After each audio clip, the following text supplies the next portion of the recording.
Então veja o que a Lisa está falando para a gente. Ela está falando que, fundamentalmente, se eu não fizer nada para entender como é que o meu corpo funciona, e se eu continuar sentindo sintomas exatamente iguais no meu corpo, as respostas serão as mesmas. E com o agravante de uma consolidação cada vez maior em cima de respostas que estão já consolidadas na nossa memória. E isso é super interessante. Por quê? Porque, gente, vocês já prestaram atenção que nós não fomos treinados a reconhecer sensações no nosso corpo? Por exemplo, quando eu tenho uma dor na minha barriga, para algumas pessoas essa dor pode ser fome. Eu tô com minha barriga já está começando a apertar, ou meu estômago está reclamando. A gente não vê as pessoas falando isso. Ou alguém que fala, nossa, meu coração está batendo mais acelerado, que pode ser por alguma ansiedade, pode ser por alguma apreensão, alguma preocupação. Nós não fomos treinados a reconhecer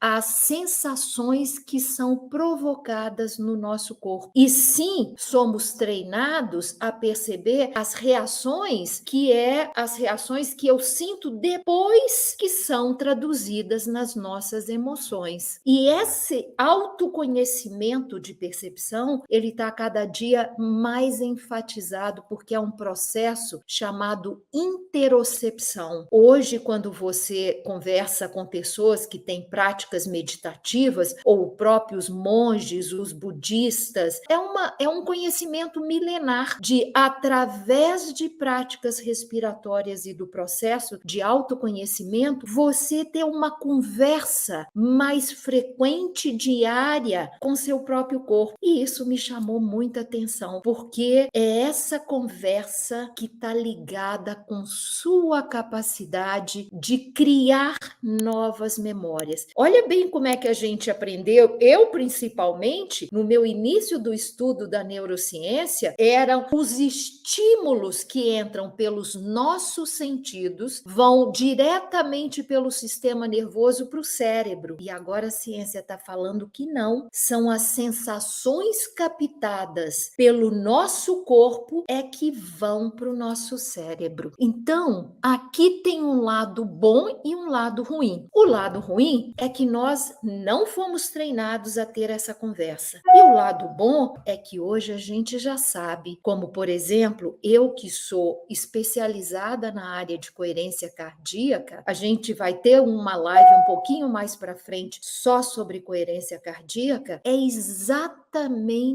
para nós treinarmos um processo de autorregulação, né? A nossa capacidade de nos autorregularmos, e à medida que a gente trabalha nessas práticas, nós aprendemos a aumentar a nossa conversa, o nosso processo de interocepção. Então, são práticas dessa natureza que vão nos auxiliando cada vez mais a trazer respostas para que a gente consiga mudar esses nossos caminhos neurais para mudar a forma como a gente percebe o mundo e como nós respondemos para o mundo. Então, o Instituto HeartMath, ele tem pesquisas, e uma das pesquisas que também corrobora profundamente com o que a Lisa fala é que o coração, ele tem um campo eletromagnético ao redor do nosso corpo que chega até 5, 6 metros. E ele capta as informações do ambiente 6 segundos antes do cérebro. Então veja que isso corrobora com o que a Lisa Feldman fala. Por quê? Porque o coração, que também é conectado dentro dessa fáscia e conectado com o nervo vago, que é o maior nervo do sistema parasimpático, ele está ligado com a fáscia também, ele recebe essa informação pelo coração. Então, um dos canais, e a ciência está trazendo para a gente essa informação, que esse canal talvez seja um dos principais canais de troca de informação do nosso cérebro, que leva as informações para o nosso cérebro, ela é feito pelo nervo vago. Então, gente, quando a gente começa a entender que o processo é corpo para cérebro, e o cérebro, ao receber essa informação, ele faz um processo que a Lisa Feldman chama de adivinhação. Na verdade, eu não chamaria de adivinhação, mas ela tem toda a razão, porque é de predição, né? Porque ao receber o estímulo, o cérebro vai lá rapidamente ver o que parece que já tem consolidado de experiências passadas e manda a resposta de volta com a informação neuroquímica, que é a resposta do pensamento ou negativo ou positivo, que é ou adrenalina ou uma outra química, de volta para o nosso corpo. Então, o processo não é cérebro para o corpo, corpo para o cérebro e cérebro para o corpo. E esse é um processo que retro se alimenta. Então, essa mudança na forma de entender esse processo é que foi